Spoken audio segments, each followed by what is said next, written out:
আমি same feel করতাম যে আমি পারবো না, আমার দ্বারা মেবি হবে না। 1 মাস মতো আমি এটাই করেছি, প্রায় পুরো ক্লাস হা হয়ে থাকতো এই কোশ্চেন আমি কই থেকে পাইলাম। সো ফার্স্টে যখন আমার কোশ্চেনটা আসে তো ভয় পেয়ে গেছিলাম আমি কি করবো।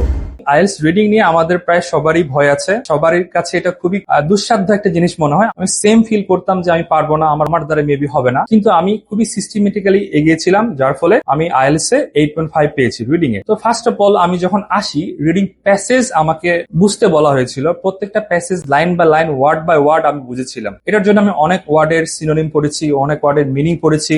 আমার সিনোনিম এবং অ্যান্টোনিম এই মিনিং গুলোর আমার পুরো একটা নোট খাতা আছে। তো প্রশ্ন আসতে পারে আমি ভোকাবুলারি কি র্যান্ডমলি মুখস্থ করেছি নাকি নির্দিষ্ট কোনো সোর্স থেকে নিয়েছি। জি, আমি ক্যামব্রিজে যে প্যাসেজটা পড়তাম সেই প্যাসেজের যেসব ওয়ার্ড গুলো চিনি না, জানি না, বুঝি না, সেগুলো নিতাম চ্যাট জিপিটি থেকে অথবা ক্যামব্রিজ ডিকশনারি থেকে, সেগুলোর মানেটা নিতাম, বিশেষ করে ইংলিশ মানেটা কি সেগুলো সিনোনিম নিতাম, এবং সেই সাথে সেটা দিয়ে একটা সেন্টেন্স আমি বানানোর চেষ্টা করতাম। 1 মাসের মতো আমি এটাই করেছি প্রায়। তারপরে যখন আমি প্রত্যেকটা রিডিং মানে প্রত্যেকটা প্যাসেজ খুবই ইজিলি পড়তে পারতাম, তারপরে আমি গেছিলাম মডেল ওয়াইজ কোশ্চিন সলভ করতে। So model wise question solve শুরু করার ফার্স্টে আমি যেটা করেছিলাম ট্রু ফলস এবং শূন্যস্থান দিয়ে শুরু করেছিলাম। কম্পারেটিভলি এই দুইটা কোশ্চিন টাইপ ইজি আসে, অ্যান্সার তো ইজি হয়। তো এখানেও আমি বেশ ভালোই সমস্যা ফেস করেছিলাম, বিশেষ করে ট্রু ফলস এর ক্ষেত্রে, ফলস এবং নট গিভেন এর ক্ষেত্রে এটা বুঝতে পারতাম না। ইয়েস, নো এবং নট গিভেন এটা তো আরো বেশি পারতাম না, অলওয়েজ ভুল হতো কোনটা নো আর কোনটা নট গিভেন।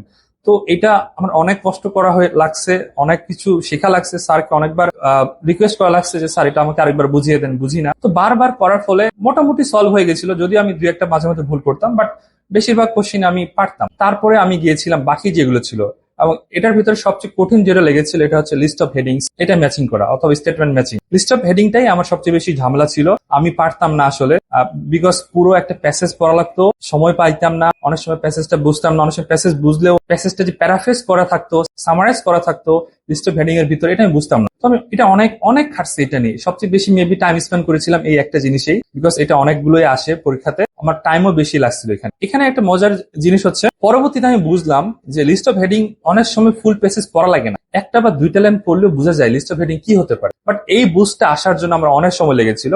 আশা করি আপনাদেরও নির্দিষ্ট একটা সময় পর এই বুঝটা চলে আসবে যে সবসময় ফুল পেসেজ পড়া লাগে না। আচ্ছা, মডেল ওয়াইজ কোশ্চেন গুলো সলভ করার পরে যখন আমার কাছে কোশ্চেন গুলো ইজি হয়ে গেল, তারপর আমি ফোকাস করলাম পুরো প্যাসেজ একসাথে সলভ করার উপর। তো যখন আমি ফুল কোশ্চেন মানে ফুল প্যাসেজ একসাথে সলভ করা শুরু করলাম, আমি অনেক ধরনের কোশ্চেন পেতাম যেটা 9 ব্যান্ডের, হ্যাঁ 8.5 ব্যান্ডের, 8 ব্যান্ডের, যেগুলো আমি পারতাম না।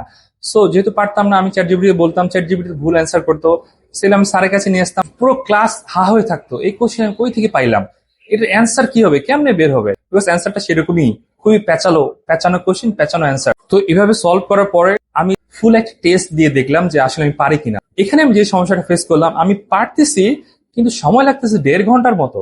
আমি তো অবাক, আমার তো সময় দিবে 1 ঘন্টা 60 মিনিটস, আমার লাগতেছে 1.5 ঘন্টা। এতটা সময় আমি কিভাবে ম্যানেজ করবো। আমি স্যারের কাছে আবার মানে ধর্ণা দিলাম, স্যার কি করব, পারতেছি না তো, এত সময় লাগতেছে, 2 ঘন্টা সময় দিলে পারি, তার কম দিলে পারি না। স্যার তখন আমাকে শিখালো প্রত্যেকটাতে আমার কতটুকু সময় স্পেন্ড করা উচিত। তো আমি স্যারের কথা মতো প্রত্যেকটা প্যাসেজে 18 মিনিট, যেটা একটু হার্ড সেটা 20-22 মিনিট, এভাবে করে যখন চেষ্টা করা শুরু করলাম, তখন নতুন একটা সমস্যা ফেস করলাম। টাইম ম্যানেজমেন্ট হচ্ছে কিন্তু কোশ্চিনে অ্যান্সার হচ্ছে না। ফুল 40 কোশ্চিনে পারতেছি না, 60 মিনিট অ্যান্সার দিতে গেলে আমি 35টা কোশ্চিন পারতেছি অ্যান্সার দিতে, অথবা 37টা।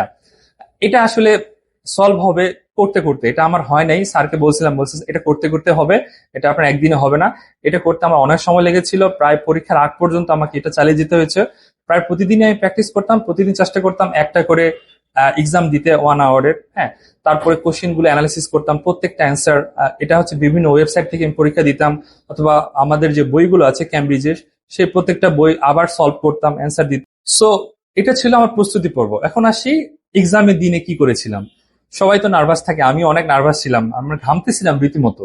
সো এক্সাম রুমটা পুরো এসি ছিল, আমাকে একটা কিউবিকলের মধ্যে দিয়েছিল, ছোট একটা কাঠের বাক্সের মধ্যে।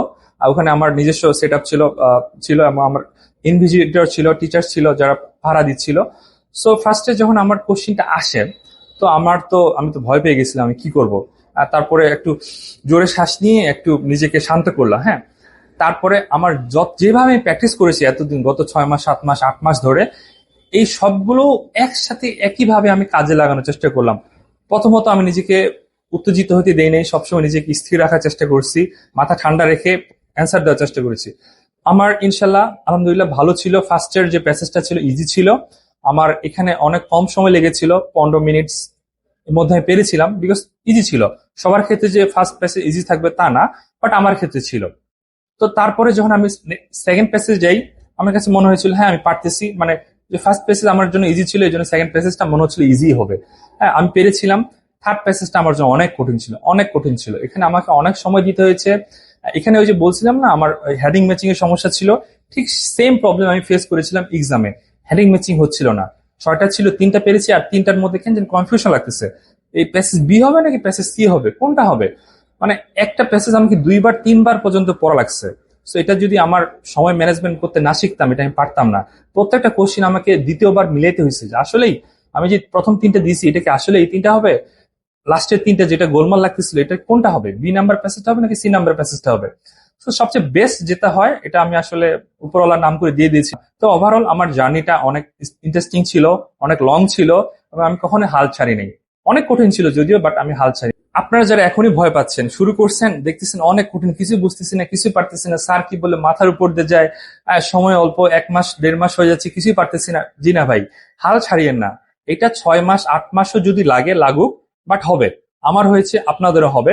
তবে হাল ছাড়া যাবে না, এটা কন্টিনিউয়াস একটা প্রসেস। 1 মাস 2 মাসে এটা হবে না, আপনাকে পরীক্ষার আগের দিন পর্যন্ত এটা চালিয়ে যেতে হবে।